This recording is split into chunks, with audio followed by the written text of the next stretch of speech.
husnul khotimah bagi seseorang. Nabi Muhammad lah yustasqa al-ghamam. Nabi Muhammad yang bisa menurunkan hujan. Ya.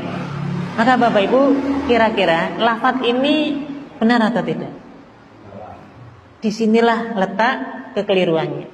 Kalau Anda mengatakan bahwa sholawat nariyah itu syirik, berarti Anda menuduh banyak ulama yang terjerumus dalam kesyirikan. Bahkan Syekh Mufti Mesir yang bernama Syekh Ali Jum'ah, itu beliau pernah menukil bahwa beliau mendapatkan sanad sholawat nariyah ini dari guru beliau yang bernama Syekh Abdullah Al-Ghummar sampai pengarang sholawat nariyah, yaitu Syekh Ahmad At-Tazi Al-Maghrib atau Maruku. Jadi intinya sholawat nariyah itu sholawat yang dikarang oleh ulama Maghrib, ulama Maruku yang sangat masyhur. Ketauhidannya, bagaimana mungkin seorang ulama masyhur ketauhidannya bisa terjerumus dalam kesyirikan? Kan lucu.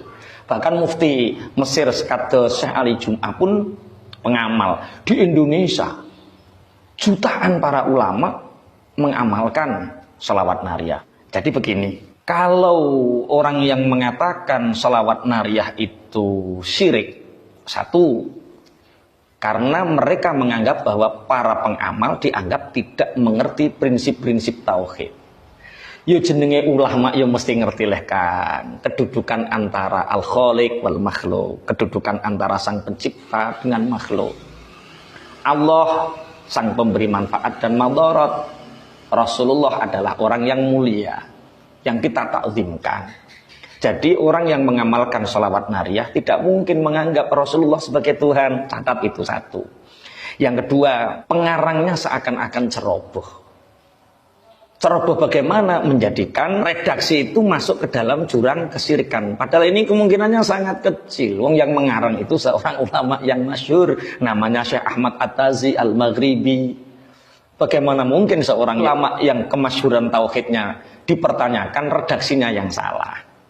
Yang ketiga kemungkinannya para penuduhnya yang ceroboh. Para penuduh yang mengatakan bahwa pengamal sholawat nariyah jatuh dalam kesyirikan itu, mereka tidak memahami dan mencermati redaksinya. Ada 4 bahasa. Jadi sholawat nariyah itu seperti ini. Allahumma sholli sholatan kamilatan wa salim salaman taman ala sayyidina Muhammadinil ladzi tanhallu bihil uqadu. Ini yang dibahas, alladzi tanhallu bihil uqadu wa tanfariju bihil kurabu. Yang ketiga wa tuqda bihil hawaiju. Yang keempat wa tunalu bihir raghaibu. Ya. Seakan-akan tanhallu bihil uqadu, Rasulullah Muhammad yang melepaskan ikatan-ikatan atau santet-santet itu. Wa tanfariju bihil kurabu, Rasulullah yang melepaskan sesuatu yang asalnya sulit menjadi mudah. Wa tuqda bihil hawaiju, Rasulullah yang mengabulkan hajat-hajat. Watuna lubihir ibu, dan Rasulullah yang menjadikan impian-impian, keinginan-keinginan kita itu terpenuhi. Seakan-akan kedudukan Rasulullah menjadi Tuhan. Ini kamu harus belajar sorop lagi kan, kalau memahaminya seperti itu. Belajar sorop dari Padangan itu ada, Amsalatu Tasrifiyah dari Jombang itu ada, kitab-kitab yang dasar lah. Coba kita pahami satu persatu bahasanya ya, biar tidak salah paham. Yang pertama, tanhallu bihil uqadu. Tanhallu itu fi'il mudhari' Kang, fi'il mudhari' sing anut wazan ing fa'ala yang fa'ilu. In halla yang hallu. Lah, wazan in fa'ala itu punya faedah limutawa'atil fi'li. Punya faedah dampak dari sebuah pekerjaan yang sudah terjadi. Contoh, kasartu az-zujaja fankasarot. Kasartu az-zujaja, aku memecahkan kaca, fankasarot, maka pecahlah kaca itu. Pelaku kasartu itu fa'ilnya itu tuh saya. Ingkasarot itu dampak. Kalau ada lafaz tanhallu bihil uqadu, tak contohkan, halallahul uqada. Allah melepaskan ikatan-ikatan. Santet-santet, Allah yang melepaskan, fan halat, maka terlepaslah ikatan itu. Jadi kalau ada wazan infa'ala itu faedahnya mutawa'ah. Berarti tanhalu bihil uqadu. Itu bukan Rasulullah yang melepaskan, tapi Allah. Allah yang melepaskan ikatan. Adapun bihi itu sebagai huruf tawassul, penyambung, paham nggak? Berarti yang melepaskan adalah Allah, Rasulullah adalah tawassul. Bukan pelaku subjek. Wong anut wazan apa? Infa'ala. Infa'ala itu faedahnya apa? Faedahnya limutawa'atil fi'li. Jadi asalnya halallahul uqada fanhalat. Akhirnya terus diredaksikan tanhallu bihil uqadu. Syekh Ahmad At-Tazi itu orang alim dari Maroko, alim tauhid, alim lughat. Nggak mungkin meredaksikan Rasulullah yang nggak mungkin. Makanya wazannya pakai apa? In fa'ala.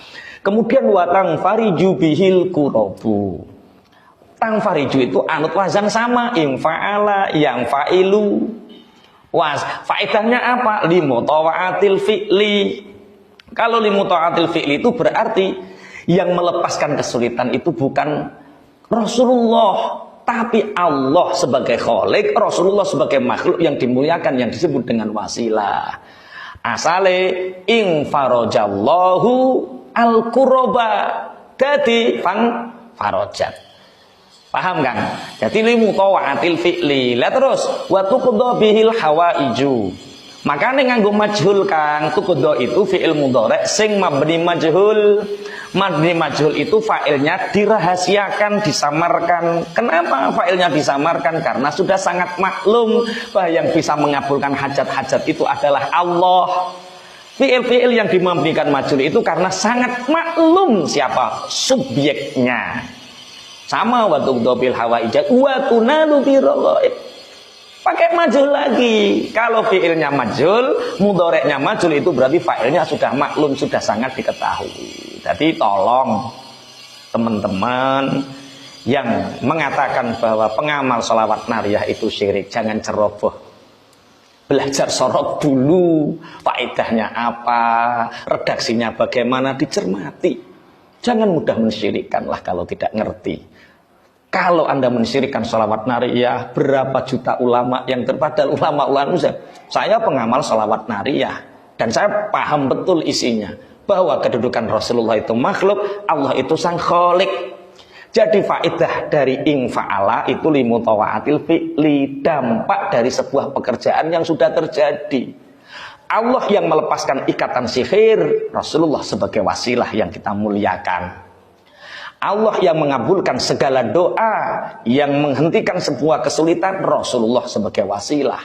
Jadi gini, teman-teman yang mensyirikkan sholawat nariyah harus memahami bahwa bahasa Indonesia dan bahasa Arab itu memiliki logika khas yang berbeda. Masing-masing punya logika khasnya. Makanya menerjemahkan bahasa Arab ke dalam bahasa Indonesia tanpa memahami bentuk bakunya akan melahirkan pemahaman yang salah. Makanya kenapa tak jelaskan tentang sorofnya, agar kita tahu bentuk baku bahasa itu sehingga kita menerjemahkannya menjadi benar. Kalau Anda menerjemahkan bahasa Arab ke dalam bahasa Indonesia tanpa menggunakan kata baku yang benar, tanpa menggunakan meneliti struktur bakunya, maka Anda akan terjerumus kepada pemahaman yang salah. Hati-hati.